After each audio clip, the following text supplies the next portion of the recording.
वज़ीर-ए-आज़म पाकिस्तान मियां शहबाज शरीफ अक़वाम मुत्तहिदा की general assembly के इजलास में शिरकत के लिए न्यूयॉर्क पहुँच गए हैं।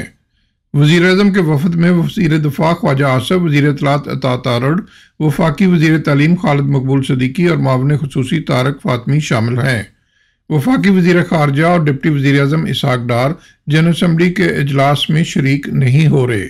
वज़ीर-ए-आज़म शहबाज शरीफ का न्यूयॉर्क पहुँचने पर अक़वाम मुत्तहिदा में पाकिस्तान के मुस्तकिल मंदूब मुनीर अकरम, अमरीका में पाकिस्तानी सफ़ीर रिजवान सईद शेख, वफ़ाकी वज़रा समेत आला हुकाम ने एयरपोर्ट पर पुरतपाक इस्तकबाल किया और उन्हें अमरीका आमद पर खुश आमदीद कहा।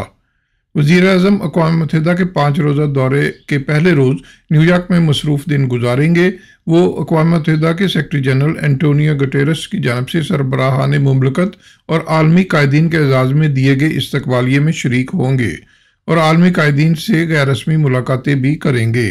वज़ीर-ए-आज़म जनरल असम्बली के 79th इजलास से खिताब करेंगे और जनरल असम्बली की साइडलाइंस पर अहम ममालिक के वज़राए आज़म, सदूर और वज़रा ख़ारजा के अलावा IMF और वर्ल्ड बैंक हुकाम से भी अहम मुलाकातें करेंगे। मोहसिन ज़हीर, न्यूयॉर्क।